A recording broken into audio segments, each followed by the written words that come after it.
এখান থেকে শুরু হয়ে যাচ্ছে স্পিতির রাস্তা। এখানে কিন্তু আইফোনের চায়নার টাইম ধরে। এই যে দেখুন এর গায়ের লোমগুলো দেখেছেন। এখানে লোকাল মার্কেট থেকে আমরা নিয়েছি চাউমিন। দেখলেই মনে হয় একটা পুরাতন যুগে আমরা ফিরে চলে আসছি। আর এখন এসে পৌঁছালাম ঢাঙ্কার ভিলেজে। আর এই জায়গায় অক্সিজেনের লেভেলটা একটু কম। আর হোমস্টেতে কে আমাদের ওয়েলকাম জানাচ্ছে দেখুন। নাম কে হয় তোমারা? আসলে কিন্তু এটা একটা মাড হাউস। এই কাজাতে একটা জিনিস কিন্তু দেখতে পাওয়া যায়, সেটা হচ্ছে স্নো লেপার্ড। তবে এখানে গ্রিন জিনিসটা নেই একদম। তার সাথে গাধার ডাক। রাতের সর্বনিম্ন টেম্পারেচার ছিল এখানে -1 ডিগ্রি। আজকে আমরা যে উচ্চতায় যাব 14,000 ফুটেরও বেশি। সবাইকে ভেরি ভেরি গুড মর্নিং। এখন ঘড়িতে বাজে সকাল 8:20। আর আজকে আমি যে জায়গাতে এখন দাঁড়িয়ে আছি এই জায়গার নাম হচ্ছে নাকো। এর আগের পর্বে আপনারা দেখেছেন কিভাবে আমি এসে পৌঁছেছি নাকোতে। তো সেই পর্বগুলো যদি না দেখে থাকেন ডিসক্রিপশনে দেখুন লিঙ্ক দিয়ে দিচ্ছি, তার সাথে আই বাটনও দেওয়া আছে, দেখে নিতে পারেন। এখন এখান থেকে আজকে আমাদের প্রথম গন্তব্য হবে একদম সোজা কাজা ডিস্টেন্স এখান থেকে অনেকটা। মোটামুটি আজকে পুরো রাস্তা কভার করে কাজাতে পৌঁছতে আমাদের প্রায় সন্ধে হয়ে যাবে, কিংবা যদি দেরি করি তাহলে রাত্রি হয়ে যেতে পারে। সকালে ব্রেকফাস্টে আমাদের রয়েছে ব্রেড বাটার জ্যাম আর তার সাথে গরম গরম 1 কাপ চা। এখানে কিন্তু খাবারের অপশন রয়েছে। সকালে আমাদেরকে জিজ্ঞেস করেছিল রুমের মধ্যে, মানে বাইরে থেকে নক করেছিল, তখন আমরা বলেছিলাম যে সকালের লাইট খাবার এটাই দিন। সকালবেলা বললে এখানে হচ্ছে পরোটার ব্যবস্থা রয়েছে। খাওয়া দাওয়া করে তাড়াতাড়ি কিন্তু রওনা হতে হবে আমাদের। এই হচ্ছে আমাদের রুম, যেখানে আমরা কালকে রাত্রে স্টে করেছিলাম। এটা হচ্ছে একটা খুব সুন্দর ভিউ রুম। সামনে রয়েছে একদম ব্যালকনি, আর এখানে জমে রয়েছে দেখুন কত বরফ। রাতের সময় এখানে টেম্পারেচার ছিল প্রায় 2 ডিগ্রি 3 ডিগ্রির আশপাশ। ঠান্ডা লেগে একটা চোখ না হালকা লাল হয়ে গেছে। हेलो, आते हैं फिर मिलेंगे कभी। ठीक है, आना जरूर। बहुत अच्छा लगा यहाँ पे आके।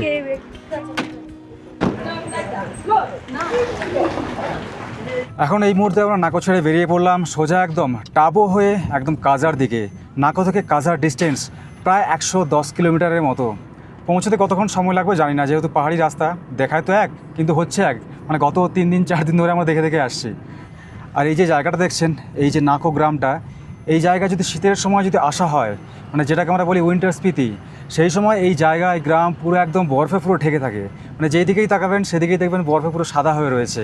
তো যাই হোক, এখনও সময় আসলে নিচে বরফ নেই, কিন্তু এখানে পাহাড় চূড়ায় বরফ দেখতে পাবেন, এটা হচ্ছে গ্যারান্টি। আর এখানে দেখুন এখানে আশেপাশে ল্যান্ডস্কেপটা কেমন, মানে একদম পুরো আলাদা রকম। এইবারে আমরা ধীরে ধীরে সবুজ ছেড়ে আমরা এগিয়ে যাচ্ছি একদম সোজা মরুভূমির মতো পাহাড়ের পথ ধরে। আপনারা যখন এই নাকোতে আসবেন, এখানে কিন্তু দেখার মতো দুটো জিনিস রয়েছে। একটা হচ্ছে যে নাকোর মনাস্ট্রি, আর দ্বিতীয় হচ্ছে নাকোর লেক, যেটা হচ্ছে যে এই পাহাড়ের টপে হচ্ছে রয়েছে। তো আমরা কালকে গিয়েছিলাম, মানে আগের পর্বে আপনারা দেখেছেন। তো এই দুটো জায়গা আপনারা যদি চান তাহলে যেদিন এখানে ভিজিট করছেন সেই দিনেও ঘুরে দেখতে পারেন, কিংবা এই যে আজকে আমরা ছেড়ে বেরিয়ে যাচ্ছি, আজকেও সকালবেলা যদি ঘুম থেকে উঠে চলে যান, একদম পাশেই রয়েছে, বেশি দূরত্ব না, ওই 10 থেকে 15 মিনিট পায়ে হাঁটা রাস্তা। আজকেও কিন্তু দেখে এখান থেকে বেরিয়ে যেতে পারবেন একদম সোজা কাজার উদ্দেশ্যে। আপনারা আগে যারা লাদাখ ঘুরতে গিয়েছেন একমাত্র তারাই জানবেন যে স্পিতি ভ্যালির সৌন্দর্যের সাথে লাদাখের খুব একটা পার্থক্য নেই। আর অনেকে এটাও মনে করেন যে জীবনে একবার স্পিতি ট্যুর করা মানে ভারতের 50% ভৌগোলিক দর্শন প্রায় কমপ্লিট হয়ে যায়। প্রায় 7-8 দিনের ট্যুরে 7 থেকে 8 রকম পাহাড়ের গরম থেকে ঠান্ডা এবং হাড় কাঁপানো প্রকৃতির সাথে পরিচয় হয়ে যায়। এক কথায় যাকে বলা হয় স্বপ্ন পূরণ। নাকো থেকে বাম পাশ দিয়ে বয়ে যাওয়া স্পিতি নদী আমাদের সঙ্গী হতে চলেছে আজকের এই স্পিতি ভ্রমণের আমাদের 70% সময় জুড়ে। এটাই হলো লাহুল স্পিতি উপত্যকার সবথেকে বড় এবং খরস্রোতা নদী। স্পিতি ভ্রমণ চলাকালীন কিছু কিছু জায়গা রয়েছে যার উচ্চতা 12,000 থেকে 14,000 ফিটের মতো, এবং অধিকাংশ জায়গা জুড়ে সবুজের দেখা মেলে না বললেই চলে। কাজেই অক্সিজেনের সমস্যা এটা কমন জিনিস। তবে এই শ্বাসকষ্ট সমস্যাটা 100% মানুষের মধ্যে 4-5% মানুষেরই হয়ে থাকে, এবং এই জিনিসটা উইন্টার স্পিতি সিজনেই সবথেকে বেশি হয়ে থাকে। তবে আমরা এক্সট্রা সেফটির জন্য 6 জনের জন্য একটা অক্সিজেন ক্যান গত পর্বে কল্পা থেকে কিনে নিয়েছিলাম, যার প্রাইস মূল্য পড়েছিল 700 টাকা 12 লিটারের ক্যানের জন্য। প্রায় 1.5 ঘন্টার মতো জার্নি করে আমরা এখন যে জায়গাতে এসে পৌঁছেছি, এখান থেকে শুরু হয়ে যাচ্ছে স্পিতির রাস্তা। এখানে গেট করা রয়েছে, এখানে লেখা রয়েছে দেখবেন ওয়েলকাম টু স্পিতি বলে।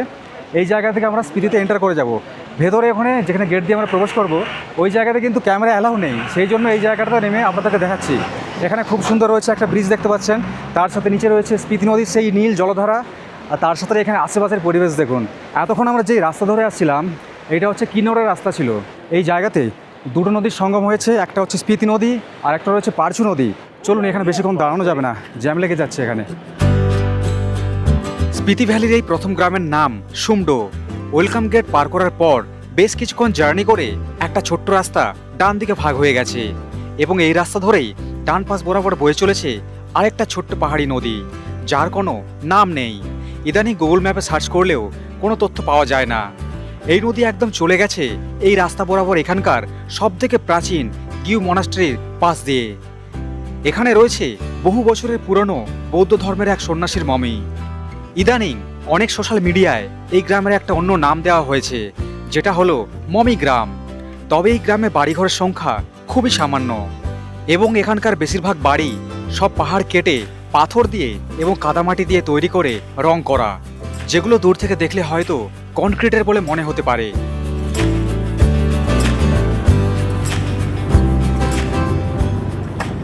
এখন আমরা চলে আসলাম গেউ মনাস্ট্রির সামনে। এটা হচ্ছে পার্কিং, এইদিকে রয়েছে মনাস্ট্রি। মোটামুটি ওই 100 মিটারের মতো পায়ে হেঁটে যেতে হবে। আর এখানে মনাস্ট্রিতে যেতে হলে এখানে 30 টাকা করে হচ্ছে পার পার্সন করে নেওয়া হচ্ছে চার্জ। এটা খুব সম্ভব এন্ট্রি চার্জ ভেতরে যাওয়ার। গি মনাস্ট্রিতে যাওয়ার আগে এখানে সামনে রয়েছে একটা দেখুন বৌদ্ধ স্তূপ, এটাকে ওই শান্তি স্তূপ না কি একটা বলে। আর তার সাথে রয়েছে এখানে প্রচুর পরিমাণে তিব্বতীয় প্রেয়ার ফ্ল্যাগ। এই ফ্ল্যাগগুলো কেন কি জানি পাহাড়ে ঘুরতে আসলে আমার হচ্ছে যে এনার্জি দ্বিগুণ বাড়িয়ে দেয়। এর মধ্যে একটা এনার্জি একটা কাজ করে। এই জায়গাতেও একটা নিয়মাবলী রয়েছে, এখানে ড্রোন ক্যামেরা অ্যালাউ নেই।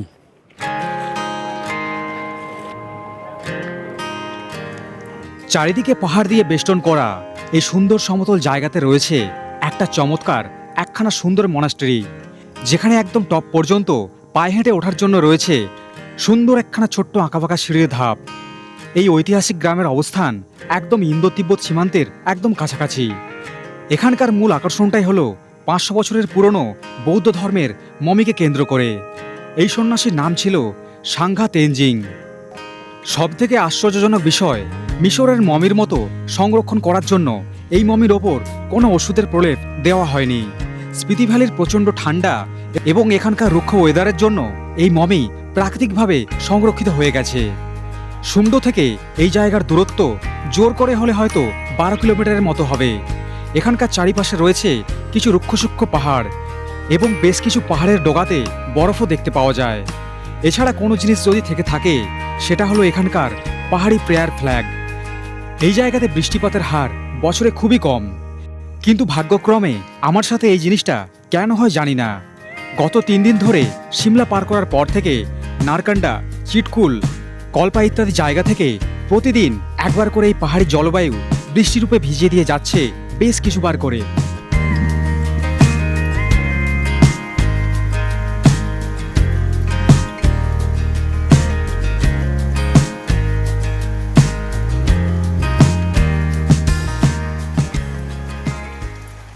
আসার সময় যখন এই রাস্তা দিয়ে আসছিলাম তখন চারিদিক ছিল একদম রুক্ষসূক্ষ্ম, কিন্তু কিছুক্ষণের মধ্যে একদম মেঘ পুরো অন্ধকার হয়ে গিয়ে টানা 30 মিনিটের মতো বেশ ভালোই বৃষ্টি হয়েছে।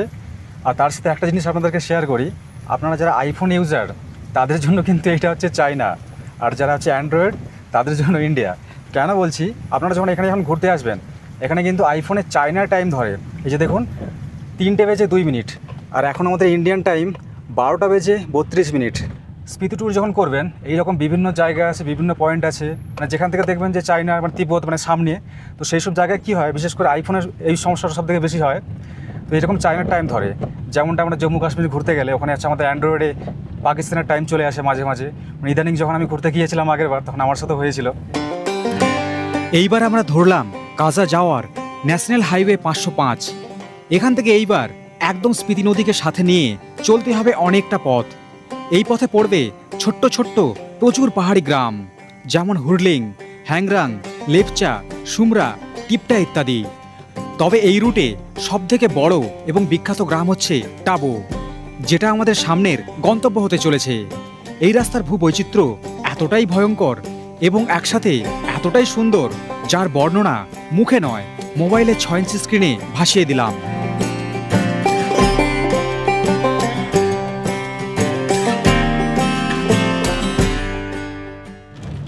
এখনও সময় ঘড়ি কাঁটা 1টা বেজে 36 মিনিট। আমরা প্রবেশ করে গেলাম তাঁবুর মধ্যে, আর তাঁবুতে আসার সাথে সাথে শুরু হয়ে গেছে আবার সেই বৃষ্টি। মানে পাহাড় এমন জায়গা কোথাও রোদ্দুর, কোথাও বৃষ্টি, কোথাও মেঘলা, মানে কী যে চলছে বুঝতে পারছি না। আর সত্যি কথা বলতে না, এই বর্ষার সময় পাহাড় ঘুরতে সব থেকে ভালো লাগে। এই জায়গাটা হচ্ছে তাবর, ছোট্ট একটা গ্রাম, বেশ মানে অনেকগুলো দোকানপাট রয়েছে। আর আশপাশের এলাকাটা দেখুন কত সুন্দর লাগছে। এমন বৃষ্টি শুরু হয়েছে, যত মানুষজন ছিল সব দৌড়ে গিয়ে ক্যাফে, তারপরে এইরকম গাছের নিচে গিয়ে সব আশ্রয় নিয়েছে। তো এখন কিছু খাওয়া দাওয়া করতে হবে, ভাবছি এই তাওতেই আমরা খাওয়া দাওয়াটা সেরে নিই। এখানে সামনে একটা রয়েছে ক্যাফে হিমালয়ান বলে। এখানে আরও অনেক খাবারের দোকান আছে। এখানে ডান দিকে দেখবেন এইরকম হোটেল অ্যান্ড রেস্টুরেন্ট বলে একটা আছে। এই জায়গাতে রয়েছে ছোট্ট একটা মার্কেট, এখানেও অনেক খাবারের দোকান আছে। এগুলো সব এখানে লোকাল স্ট্রিট ফুড। ভাবছি এখান থেকে কিছু দুপুরে খাওয়া দাওয়া করে নিই। কত দোকান আছে দেখেছেন তো? এর গায়ের লোমগুলো দেখেছেন? দূর থেকে দেখলে মনে হয় কোনো চটের বস্তা, কিন্তু সামনে থেকে যখন দেখলাম যে এটা একটা ডগি। এখানে লোকাল মার্কেট থেকে আমরা নিয়েছি চাউমিন। এটা হচ্ছে ভেজ চাউমিন। ভেজ চাউমিন এখানে নিচ্ছে 130 টাকা করে প্লেট। কোয়ান্টিটি মোটামুটি ঠিকঠাকই আছে। আর এখানে রাইস, মানে রাইসের যে প্লেট আছে, থালি যেটা, থালি এখানে নিচ্ছে 150 টাকা করে। রাজমা দিচ্ছে, তার সাথে ভাত দিচ্ছে, আর তার সাথে একটা সবজি এবং স্যালাড। এখানে খাবার দাবারের দাম প্রচুর। এখানে সামনে কিছু হচ্ছে ক্যাফে আছে, রেস্টুরেন্ট আছে। ওখানের থেকে এখানে খাবার অনেক সস্তা, খারাপ না, ভালো। যেখানে আমরা খাওয়া দাওয়া করলাম ওখান থেকে আমরা এই রাস্তা ধরে 1 মিনিটের মতো পায়ে হেঁটে আসছি। এখানে আসার পরে এই জায়গাতে রয়েছে দুটো মনাস্ট্রি। একটা রয়েছে ওল্ড আর একটা রয়েছে নিউ। যেটা হচ্ছে নিউ সেটা হচ্ছে এইদিকে বাম দিকে, আর যেটা পুরাতন সেইটা সোজা রাস্তায় গেলে অল্প একটু ডিস্টেন্স সামনে রয়েছে একটা গেট। এখানে আরও চিহ্ন দিয়ে লেখাও রয়েছে, দেখতে পাবেন এখানে আসলে। এটা তৈরি হয়েছিল 996 খ্রিস্টাব্দে। এই জায়গাতে আসলে দেখতে পাবেন পুরো ডিটেলস সব কিছু লেখা রয়েছে। আর এটা যে কত পুরনো, এখানের যে পুরনো যে কাঠের যে স্ট্রাকচার, সেটা দেখলে কিন্তু বুঝতে পারবেন।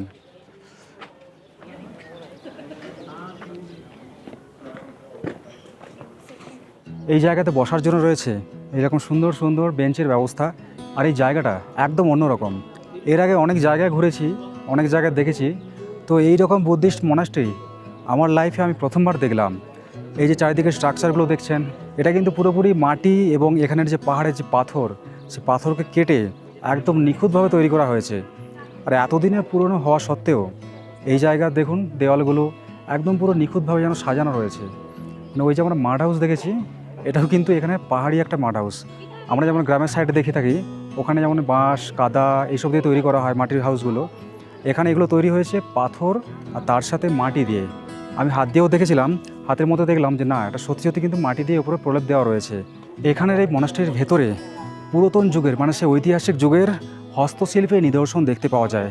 এখানে যে ভেতরে যে বুদ্ধদেবের মূর্তি এবং তার সাথে যে কারুকার্য রয়েছে না, টোটালি মাটির দেওয়ালের ওপর প্রিন্ট করা হয়েছে, মানে হাতে করে তুলে দিয়ে আঁকা হয়েছে।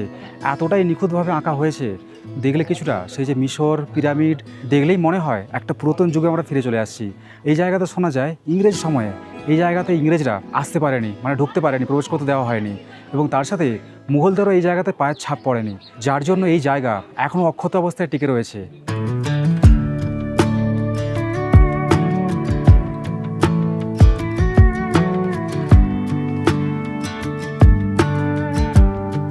এখন ধীরে ধীরে এগিয়ে চলেছি আমাদের সামনের গন্তব্যের দিকে, এবং তার সাথে গাড়ির মধ্যে চলছে বেশ লাউডে হিন্দি ক্লাসিক্যাল সং। এই জিনিসটা অনেকদিন আগেই ভাবতাম, পাহাড়ে ঘুরতে যাব, ঠান্ডা থাকবে, পাহাড়ের সুন্দর ভিউ থাকবে, একটা পাহাড়ি নদী থাকবে, আর তার সাথে চলবে বেশ কিছু রোমান্টিক গান। কিন্তু ট্রাভেল ব্লগের মাঝে কপিরাইটের ভয়ে এইসব জিনিস জীবনের ধারে কাছেও ঘেঁষতে পারেনি এতদিন ধরে। তবে এই জিনিসটা স্পিতি উপত্যকায় এসে পূর্ণতা পাবে সেটাও কোনোদিন ভাবতে পারিনি। এখানের পরিবেশে জনবসতির পরিমাণ অনেকটাই কম, এবং যেসব গ্রামগুলো রয়েছে সেখানে বাড়িঘরের সংখ্যা অনেকটাই দূরে দূরে। এছাড়া যেখানেই বাড়ি রয়েছে একমাত্র সেখানেই সবুজের ছোঁয়া রয়েছে। এগুলোই এখানের মানুষের সুস্থভাবে বেঁচে থাকার মাধ্যম। তবে এখানকার পাহাড়ি বাড়িঘরগুলো দার্জিলিং, সিকিম, অরুণাচল কিংবা কাশ্মীর, সিমলা, মানালির মতো একদমই নয়। কিছুক্ষণের মধ্যে আমরা প্রবেশ করলাম সবুজকে একেবারে বিদায় জানিয়ে একদম রুক্ষসূক্ষ্ম মরুভূমির মতো প্রান্তরের ওপর দিয়ে, যেটা সত্যিই ফিল করাচ্ছিল লাদাখের।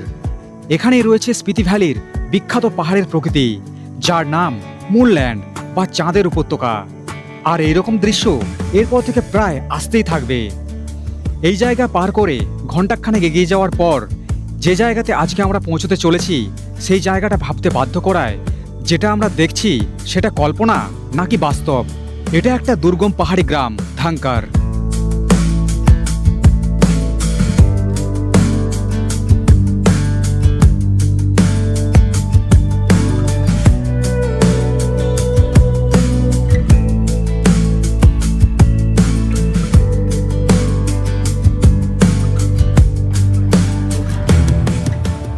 এখন ঘড়ি কাটায় বিকেল 4টের আশপাশ, আর এখন এসে পৌঁছালাম ধাঙ্কার ভিলেজে।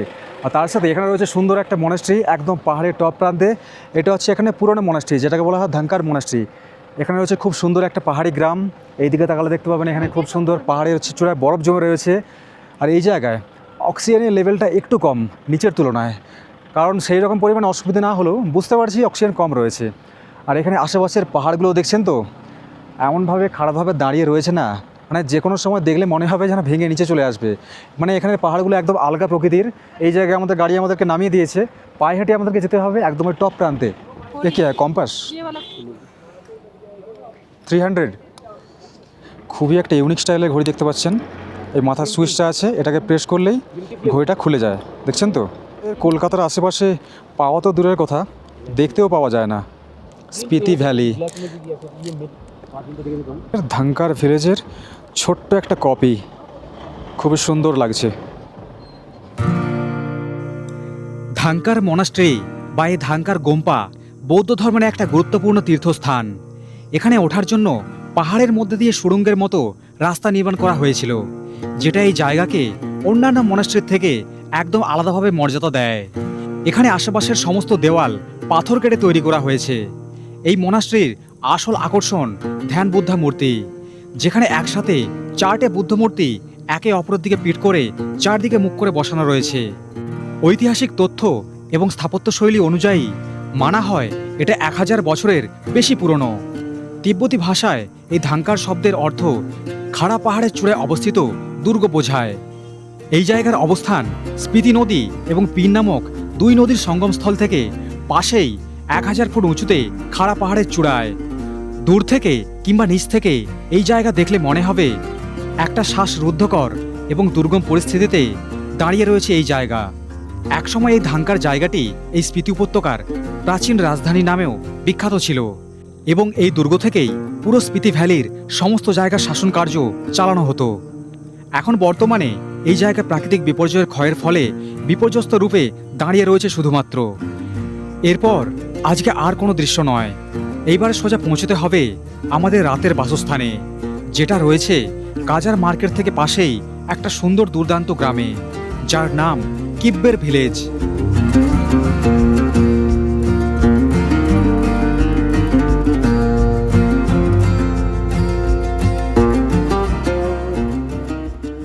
এখন আমরা পৌঁছে গেলাম কাজাতে, আমাদের হোমস্টেতে।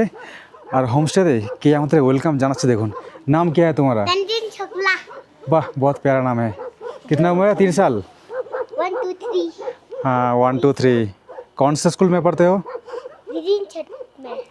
এই জায়গাতে আমাদের রুম দেওয়া হয়েছে দোতলাতে। এই হচ্ছে এইদিকে আমাদের রুম, 102 নম্বর রুম। এটা রুমটা কিছুটা এই ধরনের। রুমের শব্দ শুনেছেন তো, ভৌতিক শব্দ। এখানে 2টো বেড দেওয়া আছে, একটা এখানে ডাবল বেড আছে, এখানে রয়েছে একটা সিঙ্গেল বেড। এখানে সামনে দেখুন বেডের পাশে কত সুন্দর নাইট বাল্ব দেওয়া আছে দুদিকে দুটো। তার সাথে ওপরটা দেখতে পাচ্ছেন সিলিংটা, এখানে মনে হয় কোনো হচ্ছে লাকড়ি দিয়ে তৈরি করা। আরেকটা জিনিস আপনাদেরকে বলবো, আপনারা হয়তো ভাবছেন এটা হয়তো কনক্রিটের, আসলে কিন্তু এটা একটা মাড হাউস। দেওয়ালগুলো পুরোপুরি এখানে পাহাড়ের মাটি দিয়ে তৈরি করা হয়েছে, আর দেওয়ালগুলো ভীষণ মোটা। নিচে যখন ঢুকেছিলাম তখন দেখেছিলাম। এখানে রয়েছে জানালা, এইদিকে রয়েছে এখানে আরেকটা জানালা। এখানে পাশে এখানে ওয়ার্ডরোব রাখা আছে, একটু বেশি কড়া আর কি। এখানে পাশে বেডে এখানে দিয়েছে একটা আলাদা করে ব্ল্যাঙ্কেট। বাইরে কিছু ঘরবাড়ি আছে পাহাড়ের কোলের মধ্যে, একদম টিম টিম করছে রাতের সময়। তো সকালের সময় আপনাদেরকে দেখাবো। আর নিচেটা এরকম কার্পেট বেছানো। আর এই হচ্ছে এখানে একটা বড় সাইজে ইলেকট্রিক কেটেল দিয়েছে, এখানে ডাস্টবিন। এটা হচ্ছে অ্যাটাচ বাথরুম। বাহ, মাটির ঘর হলে কি হবে। বেসিন রয়েছে, এখানে পাশে কোমোড রয়েছে, তার সাথে গিজার রয়েছে, পুরোপুরি লাকড়ি দেওয়া, আর তার উপরে রয়েছে মাটি। এখনও টেম্পারেচার কত জানেন এখানে? আমি চেক করছিলাম 2 ডিগ্রি টেম্পারেচার, আর রাত্রি 1টার সময় দেখাচ্ছে -1 ডিগ্রি, মানে রাত্রি 1টা থেকে ভোর 4টে পর্যন্ত। হোটেল এবং হোমস্টের মধ্যে পার্থক্যটা কি জানেন? সেটা হচ্ছে দেখুন, এইটা হচ্ছে যে এই হোমস্টের ডাইনিং এরিয়া খুবই সুন্দর, চারিদিকটা মানে একদম ঘরোয়াভাবে এখানে কিন্তু খাবার পরিবেশন করা হয়। এই রকম জায়গাতে বসে এর আগে যে আমরা ছিলাম নাকোতে, মানে এর আগের পর্বে, সেখানেও আপনাদের দেখিয়েছিলাম। তো এখানে এসেও সেই সেম ফ্যাসিলিটি একই রকম। রাতের ডিনারে আমাদের রয়েছে ভাত, রুটি, তার সাথে মিক্স সবজি, ডাল ইত্যাদি। আচ্ছা আমাদের, তোমার কেমন লাগছে খাবার দাবার? দাদা তোমার কেমন লাগছে? শুধু ভেজ বলে নয়, খাবারের কোয়ালিটি খুব সুন্দর। আর এই হচ্ছে এখানে দিদি যে হচ্ছে খাবার পরিবেশন করছে এখানে। ওই যে একটা কথাই আছে, মাছে ভাতে বাঙালি। এই হিমাচলে ঘুরতে আসুন, এখানে এসে এখানে খাবার দাবার ট্রাই করুন, তাহলে বুঝতে পারবেন খাবারের স্বাদ কাকে বলে। কালকে এখান থেকে মানে এই যে কাজা থেকে আমরা যে এখানে যে সাইট সিনগুলো করবো না, ওই মোটামুটি আমাদের সময় দিয়েছি সকাল 9টা, মানে 9টার পর বেরোবো, সেই জন্য কোনো চাপ নেই। কালকে রয়েছে এখানে কাজার বিভিন্ন সাইট সিন, বিভিন্ন জায়গায় ঘুরবো, এখানে কী কী সৌন্দর্য রয়েছে সেই জিনিসগুলো দেখাবো আপনাদের সবাইকে। এখানের মতো গুড নাইট।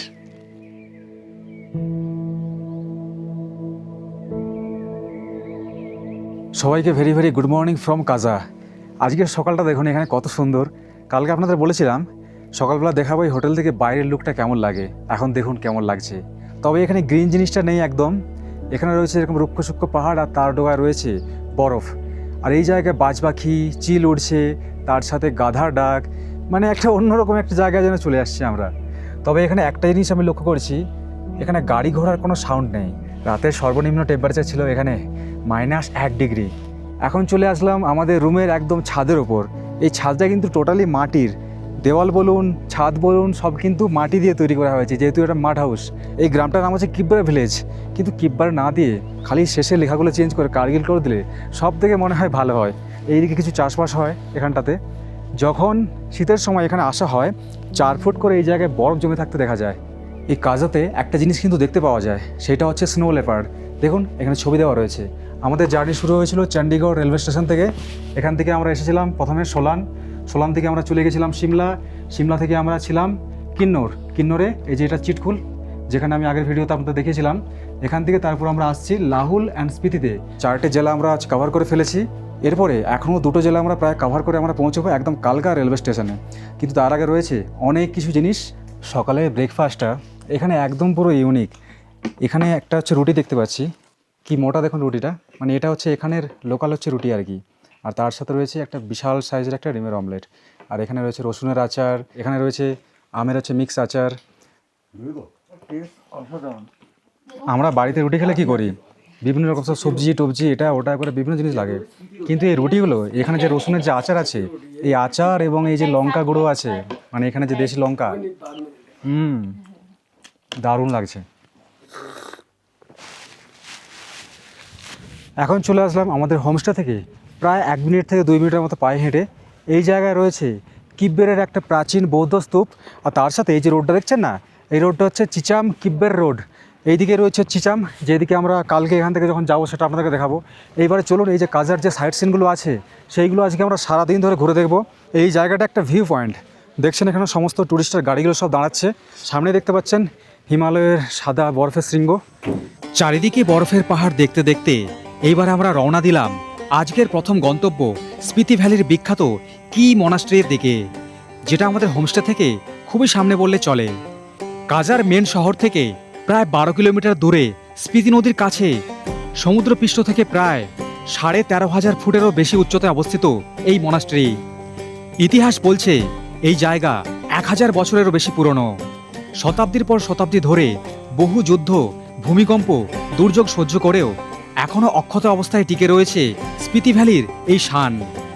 এই জায়গাকে দূর থেকে দেখলে মনে হয় পাহাড়ের চূড়ায় অবস্থিত একটা দুর্গ কিংবা একটা রাজপ্রাসাদ। পৃথিবীতে এমন কোনো দেশে মানুষ হয়তো নেই যারা এই জায়গাতে আসেনি। বরফের পাহাড়ে ঘিরে থাকা এই গোম্পার প্রবেশদ্বারটা বেশ আকর্ষণীয়। ভেতরে প্রবেশ করেই সুন্দর কয়েকখানা ধাপ সিঁড়ি উঠে গেছে একদম বুদ্ধমূর্তির সামনে, যেখানে প্রচুর বৌদ্ধ সাধু সন্ন্যাসী, বিভিন্ন দেশের মানুষের কালচার এখানে ঠান্ডা বাতাসে ভেসে বেড়ায়। এখানে পৃথিবীর সর্বশ্রেষ্ঠ দেশের মানুষজন তাদের চিহ্নস্বরূপ তাদের দেশের টাকার কারেন্সি এখানে একটা গুপ্ত রুমে দেওয়ালে রেখে গেছেন, যেগুলো দেখলে বোঝাই যায় যে মানুষ চাইলে কোথায় কোথায় যেতে পারে। এগুলোই আমাদের কাছে মোটিভেশন, সামনে আরও নতুন কিছু শেখার, নতুন কিছু দেখানোর। এরপর প্রায় 1 ঘন্টার মতো সময় কাটিয়ে আমরা এইবার বেরিয়ে পড়লাম আমাদের পরের গন্তব্য আরও উচ্চতার দিকে, যেটা আগের জায়গাগুলোর তুলনায় অনেকটাই আকর্ষণীয় হতে চলেছে।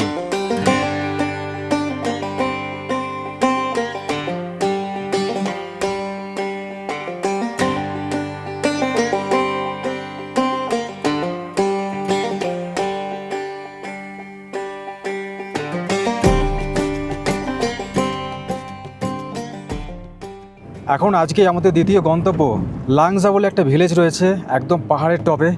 এখন যে জায়গা দিয়ে যাচ্ছি এখানে আশেপাশের পরিবেশটা দেখুন কোথায়, মানে কোথায় আছি আমরা এখন, এতটা উচ্চতায় চলে আসছি। এখন দূরের সমস্ত জিনিস এখন ছোট্ট ছোট্ট মনে হচ্ছে। দূরের যে বাড়িঘরগুলো আছে সেগুলো একদম পিঁপড়ের মতো লাগছে, আর তার সাথে নিচে রয়েছে স্পিতি নদী। ওপর থেকে কি দুর্দান্ত যে ভিউ লাগছে না, সেইটা এই জায়গাতে না আসলে বুঝতে পারতাম না। আর এই দিক থেকে একটা জিনিস দেখতে পাচ্ছেন, ওই যে দূরে ওখানে রয়েছে সারি সারি বরফ। তো বরফ এটা মোটামুটি কমন জিনিস হয়ে গেছে আর কি। 3 দিন ধরে আমরা মানে যখন হচ্ছে ঘুরছি না, এই বরফের দৃশ্যটা মানে চোখের সামনে আসছে, কখনো যাচ্ছে আসছে যাচ্ছে, এরকম চলছে। দুর্দান্ত পাহাড়ি ভিউ। আজকে আমরা যেই উচ্চতায় যাব সেইটা হচ্ছে সমুদ্রপৃষ্ঠ থেকে 14,000 ফুটেরও বেশি। আপনারা অনেকেই বললেন যে স্পিতি ট্যুরে নাকি এই কাজা যখন ক্রস করা হয় অনেকের নাকি নিঃশ্বাসের সমস্যা হয়, মানে অক্সিজেনের সমস্যা। এখন পর্যন্ত আমরা যতজন আছি গাড়িতে কারোই তেমন কোনো সমস্যা হয়নি, কিন্তু 14,000 ফুটে যাওয়ার পর ওখানে হয়তো হতেও পারে। যদি হয় সেটা আপনাদেরকে শেয়ার করব অবশ্যই।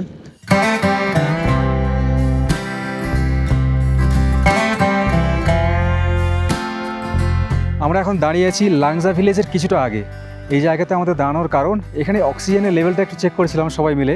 আমরা চণ্ডীগড় থেকে এই জায়গা পর্যন্ত এই যে এতদিন ধরে এই যে গাড়িতে করে ট্যুর করছি না, সেই জায়গাতে দেখুন এখানে সাইকেলে করে ট্যুর করছি। আপনার নাম কি? मेरा नाम गुरसेवक सिंह। कहाँ से हो आप? मेरा गांव सूरतिया बठिंडा के पास। आज 30 दिन हो गए। चंडीगढ़ से स्टार्ट किया, बाया मनाली फिर चंडीगढ़। अभी बस 4-5 दिन का बाकी बचा है जी। अभी मतलब यहाँ लांगजा से ये हिक्कम कौमे की देखते हुए अभी ये की मिनिस्ट्री हाँ। और अपना वो पास करेंगे। पास क्रॉस क्या है चंद्रदाल देख के बस फिर उधर मनाली से वापसी। आपका यूट्यूब चैनल का नाम बता दो। ये गुरबराड़ ब्लॉग्स जो पीछे लिखा हुआ सेंटर में। ये হচ্ছে ইউটিউব চ্যানেলের নাম। Best of luck. Thank you bro, nice to meet you. যে জায়গাতে আমাদের গাড়ি দাঁড় করিয়েছে ওখান থেকে মাত্র 50 মিটার দূরত্বে রয়েছে বুদ্ধদেবের একটা হচ্ছে বড় মূর্তি, বিশাল বড় মূর্তি, যেটা এখানে আস্তে আস্তে নিচ থেকে ভালো করে দেখা যায়। এই জায়গাতে বেশ কিছু ক্যাফে রয়েছে যেখানে বসে ম্যাগি, মোমো, চাউমিন, চা ইত্যাদি খাওয়া যায়। এই হলো স্পিতি ভ্যালির বিখ্যাত লাংজা গ্রাম, যার হাইট দেখুন এখানে লেখা রয়েছে 14,300 ফিট। 14,300 ফিট উচ্চতায় আমরা দাঁড়িয়ে আছি। আর এখানে কিন্তু অক্সিজেনের সমস্যা একদমই নেই। কত মানুষ দেখছেন ঘুরছে এখানে। তো আপনারা যারা ভাবছেন যে এখানে ঘুরতে আসবেন হয়তো অক্সিজেন হয়তো কম হতে পারে, হয়তো সমস্যা হতে পারে, সত্যি কথা বলতে আমার বলার কোনো দরকার নেই। প্রমাণ আপনাদের সামনে দেখুন, কোনো সমস্যা নেই এখানে। এই জায়গার সবথেকে আকর্ষণীয় জায়গা যেটা, সেইটা হচ্ছে এই স্ট্যাচু, এই যে বুদ্ধা স্ট্যাচু, এইটার হচ্ছে হাইট 35 ফিটের মতো। আর এখানে রয়েছে সুন্দর একটা গ্রাম, যেই গ্রামের নাম লাংজা গ্রাম। এখানে বেশ কিছু কেনাকাটার দোকানে রয়েছে, তার সাথে এখানে ঘুরে দেখার মতো চারিদিকে দেখবেন একদম বরফের পাহাড়ের ভিউ। আর এই জায়গাতে শীতকালের সময় যদি আসা হয় ওই সময় এখানে প্রচুর পরিমাণে বরফ দেখতে পাওয়া যায়। এই জায়গাতে কী যে পরিমাণে ঝোড়ো ঠান্ডা বাতাস চলছে না, তবে যেহেতু সূর্যের আলো রয়েছে এখন, সেই জন্য এই ঠান্ডা কিন্তু সেরকম ঠান্ডা বলে মনে হচ্ছে না। লাংজা থেকে কমিকের ডিস্টেন্স কতটা সেটা ঠিক জানা নেই, কিন্তু ওই পৌঁছতে সময় লাগে প্রায় ওই 30 মিনিটের মতো, মানে 30 মিনিটের মধ্যেই পৌঁছানো যায়। আর জোর করে 5-7 মিনিটের মতো সময় লাগবে। আর এই যে কমিক ভিলেজটা আছে এটা হচ্ছে পৃথিবীর সর্বোচ্চ ভিলেজ, মানে সব থেকে উঁচুতে অবস্থান করছে। এখানে ভিলেজটা রয়েছে, তার সাথে রয়েছে এখানে পৃথিবীর সব থেকে উঁচু জায়গায় অবস্থিত পোস্ট অফিস। মানে এখন আমরা ধীরে ধীরে আরও হচ্ছে অনেকটা উচ্চতায় চড়াই করছি। তো এটা স্বাভাবিক জিনিস, একটা অক্সিজেনের লেভেল আস্তে আস্তে কমতে থাকবে। তো আমাদের সাথে অক্সিজেনের ক্যান রয়েছে, আমরা আছি টোটাল 6 জন। 6 জনের জন্য একটা নিয়ে রাখছি। এবার হচ্ছে সবার শরীর কিন্তু সমান না, অনেকের আছে যাদের এই 14,000-এ যাওয়ার আগেই সমস্যা করতে শুরু করে, আবার যাদের শরীর যাদের একটু ফিট আছে তাদের এই 14,000 পার করার পরেও কোনো সমস্যা হয় না। কমপক্ষে যদি 3 জন কিংবা যদি 4 জন যদি থাকেন তার জন্য একটা ক্যান কিন্তু অ্যানাফ। আমরা যেটা নিয়েছি ওটা হচ্ছে 12 লিটার, 800 টাকা প্রাইস মূল্য ছিল, ডিসকাউন্ট করে 700 টাকা পেয়ে গেছি। এইটা হচ্ছে এখানের গাড়ি স্ট্যান্ড, অনেকটাই জায়গা রয়েছে এখানে। এখানে আশেপাশে না খুব একটা বেশি বাড়িঘর এখানে নেই। আর পাশে এখানে রয়েছে পৃথিবীর উচ্চতম রেস্টুরেন্ট, যার হাইট 15,049 ফিট, মানে সমুদ্রপৃষ্ঠ থেকে 15,000 ফিট উচ্চতায় আমরা চলে আসলাম। কিন্তু অক্সিজেনের সমস্যা এখানেও নেই। এইটা শুধু ওয়ার্ল্ড হাইয়েস্ট নয়, ওয়ার্ল্ডের এক্সপেন্সিভ এক কাপ এখানে চা খেতে গেলে 90 টাকা নিচ্ছে। এখানে যদি একটা মানুষ খাওয়া দাওয়া করে দুপুরে, তাহলে 500 টাকা থেকে 600 টাকা করে বিল হবে এখানে এক একজনের।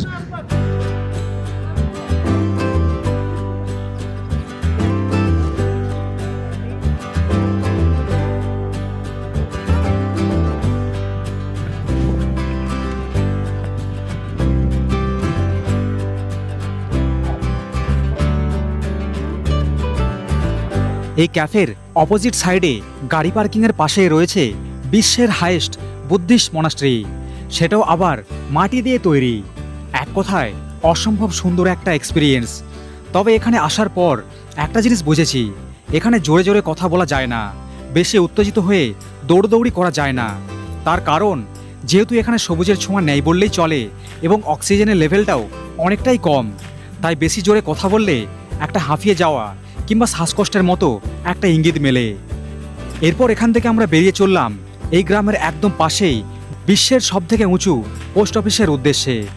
বর্তমানে এখানে দুটো পোস্ট অফিস রয়েছে, একটা পুরাতন এবং একটা নতুন। পুরাতন পোস্ট অফিসের পাশে রয়েছে খুব সুন্দর একটা সেলফি পয়েন্ট। এই জায়গা পার করলেই শেষে রয়েছে নতুন পোস্ট অফিস, যেটা আপনারা ইদানিং হয়তো সোশ্যালে অনেকবারই দেখেছেন। এখানে বেশ কিছু পোস্ট কার্ডের এবং স্ট্যাম্পের দোকানপাট রয়েছে, যেখান থেকে 30 টাকা থেকে 50 টাকার বিনিময়ে একটা পোস্ট কার্ড কিনে চিঠি স্বরূপ সঠিক অ্যাড্রেস, ফোন নাম্বার লিখে এই নতুন লাল রঙের পোস্ট অফিসে জমা করতে পারবেন। সেটা আপনারা বাড়ি কিংবা বন্ধুবান্ধব কিংবা আত্মীয় স্বজনদের পাঠানোর জন্য একটা নতুন এক্সপিরিয়েন্স করতেই পারেন। তবে যেহেতু পোস্ট অফিস পুরনো একটা মাধ্যম, সেই জন্য সঠিক ঠিকানায় ডেলিভারি হতে 1 মাস কিংবা তার থেকে বেশি সময়ও লাগতে পারে। এরপর আর কি, বেরিয়ে পড়লাম আজকের শেষ ডেস্টিনেশন কাজার লোকাল মার্কেটের উদ্দেশ্যে। কিন্তু যাওয়ার পথে উপরই পাওনা হিসাবে দেখতে পেলাম বিকেলের একদম শেষ মুহূর্তে পাহাড়ের বেশ কিছু প্রজাতির হরিণের দল, যেই প্রজাতি এই স্পিতি ভ্যালিতে খুবই বিরল, প্রায় দেখা মেলে না বললেই চলে। আর যারা দেখতে পান তারা খুবই ভাগ্যবান। এখন এই সময় ঘড়ি কাটাতে বাজে সন্ধে 7টা। সন্ধে 7টার সময়ও এত পরিমাণে এখানে আলো, তাহলে ভাবুন কলকাতা এবং হিমাচলের মধ্যে কতটা তফাৎ। এবার আপনারা হয়তো ভাবছেন আমি হেঁটে হেঁটে যাচ্ছি কোথায়। আসলে এত পরিমাণে এখানে ট্রাফিক জ্যাম লেগে গেছে না, সামনে থেকে দেখাচ্ছি, দেখতে পাচ্ছেন প্রায় নেই করে 2 কিলোমিটার রাস্তা এইরকম জ্যাম লেগেছে তেল ভরার জন্য খালি। এখানে সামনে রয়েছে হিমাচলের মানে এদিকে কাজার সব থেকে হচ্ছে শেষ পেট্রোল পাম্প, এরপরে আর কোনো পাম্প নেই। সামনেই রয়েছে কাজা মার্কেট, যেখানে মার্কেটিং করার সুবিধা রয়েছে, তার সাথে খাওয়া দাওয়া। মানে সমস্যাটা হচ্ছে এখানে একটাই পেট্রোল পাম্প থাকার জন্য সমস্ত গাড়িকে এই জায়গা থেকে পেট্রোল ভরতে হয়। বিশেষ করে যারা এই কাজা থেকে পরবর্তী দিন চন্দ্রতলার উদ্দেশ্যে রওনা হচ্ছেন তাদের জন্য বিশেষ করে। যাই হোক, একদিক থেকে ভালোই লাগছে, এরকম পায়ে হেঁটে মার্কেটটাও ঘোরা হবে, তার সাথে এখানে আশেপাশের পরিবেশটাকেও পায়ে হেঁটে উপভোগ করতে পারবো।